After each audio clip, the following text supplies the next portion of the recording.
आपण एकत्र आलोत ना, मग मरण मरण मरण म्हणजे नेमकं काय? ऐका, तुम्ही मरणाचे भरपूर कीर्तन ऐकलेत, पण आता मी जे 10 मिनिटं आता मी बोलणार आहे ना, ते 10 मिनिटं ते दिवस तुमच्यावरती येणार आहे, ते दिवस माझ्यावरती सुद्धा येणार आहेत. म्हणून आता लक्ष देऊन सर्वांगाचे कान करून ऐका की आता तुम्ही भरपूर मरणाचे कीर्तन ऐकले, पण एकही कीर्तनामध्ये तुम्ही ऐकलं नसेल. ऐका, मरण मरण मरण म्हणजे नेमकं काय? तर अनुताप, मोह, विश्लेषण आणि आगामी या 4 दुःखाचं एकत्रीकरण त्याला म्हणतात मरण. ऐका, अनुतापजन्य दुःख म्हणजे नेमकं काय? जेव्हा आपल्या घरातील माणसाची तब्येत जास्त होते आणि तब्येत जास्त झाल्यानंतर आपल्या लोनमध्ये त्याला खाटेवरून खाली उतरवतात का खाटेवरच मरू देतात? खाटेवरून खाली उतरवतात. एखाद्या माणसाची तब्येत झाली त्याला खाटेवरून खाली उतरवतात. मायबापा हो, ऐका, मी शिकतो तिकडे मेल्यावरती जाडतात.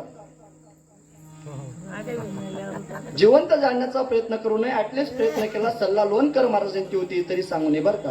मग ऐका, ज्या माणसाला खाली टाकलं आणि खाली टाकल्यानंतर त्या माणसाला समोरच्या भिंतीवरती जे आपण जन्मापासून तर मरेपर्यंत जे जे चांगलं वाईट कर्म केले त्या कर्माचं चित्र समोरच्या भिंतीवरती दिसत असतं. हे माझ्या मनाचं नाही, याच्यावर महाराजांचा प्रमाण आहे. काय जन्मा येऊनी केली म्या जोडी, हे चो घडी घडी चित्ताय आठव. महाराज सांगतात की जन्मापासून तर मरेपर्यंत तुम्ही काय कोणाचं चांगलं केलंय, कोणाचं वाईट केलंय, कोणाचं मन दुखवलंय, कोणाला आनंद दिलाय, हे चांगलं वांगलं कर्म सर्व समोरच्या भिंतीवरती दिसत असतं. मायबापा हो, हे तुम्हा आम्हाला कर्म दिसतं, याच्यात नवल नाही. जगाचे बाप श्रीराम प्रभूजींचे वडील राजे दशरथ होते. दशरथ ज्या टायमाला शेवटचा क्षण मोजत होते आणि शेवटचा क्षण मोजत असताना दशरथ राजे रडायला लागले आणि दशरथ राजे रडत असताना थरथर कापायला लागले आणि राजे कापत असताना राजे दशरथाजवळ कौशल्य आहे, राजे दशरथाजवळ सुमित्र आहे, राजे दशरथाजवळ सुमित्र आहे. हे तिघ पत्नी राजे दशरथाजवळ बसलेले आहेत आणि राजे रडायला लागले आणि रडत असताना दशरथ राजे काय म्हणतात की सांगा ना कौशल्या, समोरच्या भिंतीवरती काय आहे? कौशल्य म्हणते, महाराज समोरच्या भिंतीवरती काहीच नाही. सुमित्रा, तू तरी सांग समोरच्या भिंतीवरती काय आहे? सुमित्रा म्हणते, मी महाराज समोरच्या भिंतीवरती काही नाही. सुमंत्रा, तू तरी सांग समोरच्या भिंतीवरती काय आहे? महाराज बोलतात, सुमित्रा बोलतात समोरच्या भिंतीवरती काही नाही. महाराज बोलतात, तुम्ही माझ्याशी सर्व खोटं बोलतायत.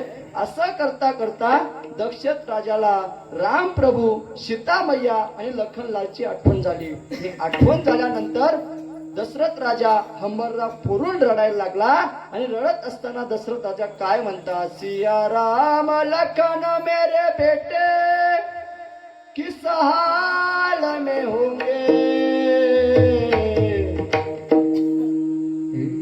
14 किस हाल में होंगे, मेरे लाडले के दर्शन 14 साल में होंगे, मेरे लाडले के दर्शन 14 साल में होंगे. दशरथ राजा थरथर कापायला लागले, दशरथ राजे रडायला लागले आणि रडत असताना सांगतात, अरे सांगा ना समोरच्या भिंतीवरती काय आहे? सगळे सांगतात, महाराज समोरच्या भिंतीवरती काहीच नाही. तेव्हा दशरथ राजे सांगतात, अरे मी सांगतो ऐका, समोरच्या भिंतीवरती काय आहे? दशरथ राजे बोलतात, अरे समोरच्या भिंतीवरती एक चिता पेटते आहे आणि त्या चितेवरती अंधे मायबाप जळत आहात आणि त्या जळत असताना त्यांचा एक मुलगा, त्याचं नाव म्हणजे श्रावण बाळ, तो श्रावण बाळ बाजूला उभा आहे आणि ते जळत असताना मला हसताय आणि मला हसत असताना काय म्हणतायत, अरे राजे दशरथ, तुला 4 मुलं आहेत पण तुझ्या बाजूच्या तोंडामध्ये पाणी टाकण्याकरता एकही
वडील एक चितेवरती पेटत आहात आणि ते राजे दशरथाला राजे दशरथाला हसतायत आणि हसत असताना काय म्हणतायत, राजे दशरथ तुला 4 मुलं आहेत पण तुझ्या तोंडामध्ये पाणी टाकण्याकरता एकही जागेवर राहीना.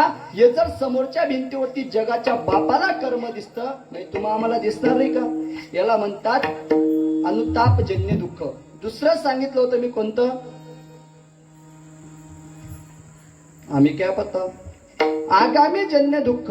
ऐका, दुसरं बोललं मी आगामी जन्य दुःख. आगामी जन्य दुःख म्हणजे नेमकं काय, ज्या प्रेताला आपण जमिनीवरती टाकलेलं राहतं आणि टाकल्यानंतर त्याचा परिवार सर्व आजूबाजूला बसतो, नातवंड सुना पोरं लेकी सर्व आजूबाजूला बसतं, पण काही काहींची जाता जाता वाचा निघून जाते बरं का.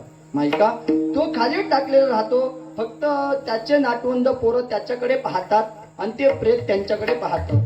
ते मनात विचार करतं की काबाला कष्ट करून एवढी संपत्ती जमवली आणि या संपत्तीचे माझे मुलं चांगला सांभाळ करतील की नाही करतील, असा त्याच्या मनामध्ये मोह निर्माण होतो आणि त्याला म्हणतात मोहजन्य दुःख. तिसरं सांगितलं होतं मी विश्लेषणजन्य दुःख.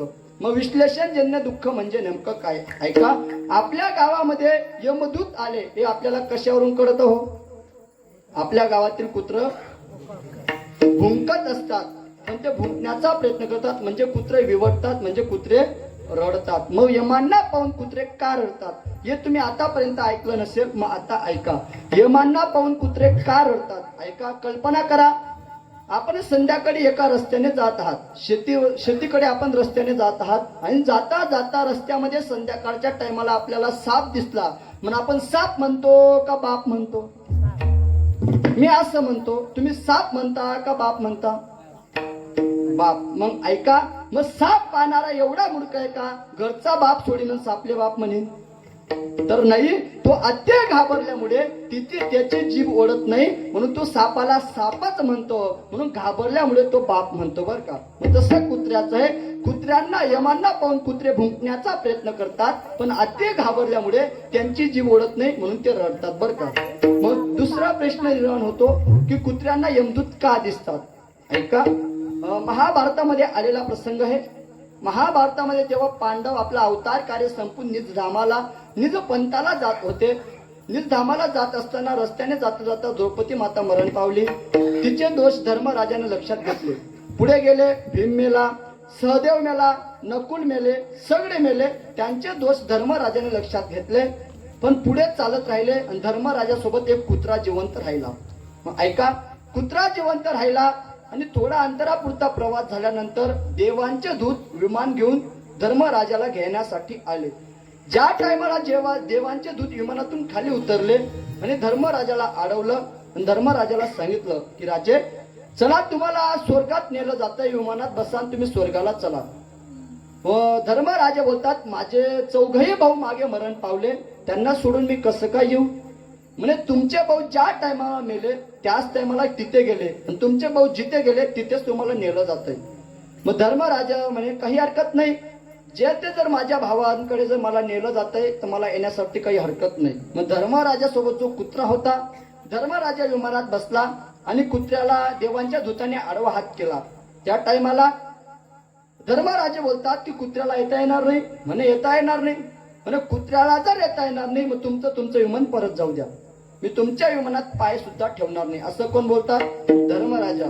कारण की देवांचे दूत बोलतात की राजे बसा, तुम्ही खरोखर धर्म सांभाळलेला आहे, धर्माचं प्रमाणे तुमचं आचरण आहे, तुमच्यासाठी एक सजीव कुत्र्याला आम्ही स्वर्गाला घेऊन चालू.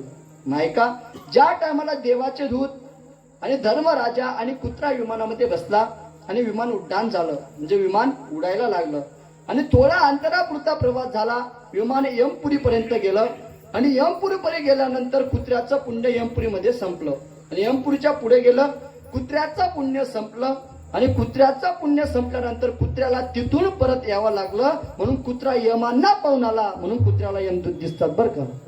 कोणाला दिसतात? ज्याला घ्यायला आले त्याला आणि दुसरं म्हणजे कुत्र्याला. याला म्हणतात आणि याला काय म्हणतात? विश्लेषणजन्य दुःख. मग मी 4थं सांगितलं होतं आगामी जन्य दुःख. नाही का, आगामी जन्य दुःख म्हणजे नेमकं काय? यमदूत जेव्हा घेण्यासाठी येतात, शरीरातून प्राण होतात, प्राण काही शरीराला सोडत नाही. त्यांच्या होडात ताणीमध्ये जे दुःख होतं ऐका. शरीर म्हणतं बाबा रे तोपर्यंत माझ्यामध्ये होता तोपर्यंत लोक मला किंमत द्यायचे, आता तू जर माझ्यातून निघून गेला तो लोक मला किंमत देणार नाही. खरंच देत नाही मायबापा हो. जोपर्यंत जिवंत राहतात तोपर्यंत त्यांना काहीच देत नाही. जेव्हा खाली टाकल्या गेलं तेव्हा सांगतात बिस्किट आणू, दूध आणू, कॉफी आणू. खरंच माणसं तेव्हा काही देत नाही. मग ऐका, जेव्हा प्रेताला खाली टाकलं जातं तेव्हा त्या प्रेताजवळ त्याचा परिवार, सगळा परिवार आजूबाजूला बसतो. मग ऐका, सर्व महिला घरामध्ये बसतात आणि पुरुष मंडळी बाहेर बसतात. आपण पाहिलंय महिलांचा आवाज जर पुरुष लोकांना रडण्याचा आवाज आला तर पुरुष समजून घेतात ज्या आरती महिला रडायला लागला त्या आरती बुड्डा गेला. मग पुरुष मंडळी काही आतमध्ये जात नाही, खिशातून मोबाईल काढतात आणि फोन लावतात आणि सांगतात सकाळी 9 वाजता. मग ऐका, हे काही माझ्या मनाचं नाही, याच्यावर महाराजांचं प्रमाण आहे. काळा काळा म्हणती यासी झाला भूमीवार, असं कोण म्हणतं? सोजन स्वगत सारे करुणी विचार, काळा काळा म्हणती यासी झाला भूमीवार. मग यमदूत शरीरातून प्राण ओढतात, प्राण काही शरीराला सोडत नाही. त्यांच्या होडात आणि मध्ये किती दुःख होतं तर ऐका. एखाद्या माणसाला विंचू चावला, चावावा अशी माझी अपेक्षा नाही, पण एखाद्या माणसाला जर विंचू चावला, आमचे गुरुवर्य सांगायचे की एखाद्या माणसाला जर विंचू चावला की त्याला एवढा आनंद होतो, एवढा आनंद होतो. हे ऐकून तुम्हाला आनंद झाला, तुमचा आनंद पाहून मला आनंद झाला की आतापर्यंत जागे आहे बरं का. मग ऐका, एखाद्या ब्रह्मज्ञानी माणसाला जरी विंचू चावला तर थोडा टाइम पुरता का होईना त्याचं ब्रह्मज्ञान पडून जातं बरं का. एवढं दुःख विंचू चावल्यानंतर होतं. आपल्या शरीरावरती 3.5 कोटी हजार रोम आहेत. किती सांगितलं मी? 3.5 कोटी रोम आहेत. खरं वाटत असेल तर भरोसा ठेवा, नाहीतर मोजून पहा. खरं वाटत असेल तर भरोसा ठेवा, मी काही बगल पुराण सांगणारा महाराज नाही बरं का. ऐका, आपल्या शरीरावरती 3.5 कोटी हजार रोम आहेत. मग एका रोमाला 1000 विंचू चावल्यानंतर जेवढं दुःख होतं तेवढंच दुःख शरीरातून प्राण जाण्यासाठी होतं.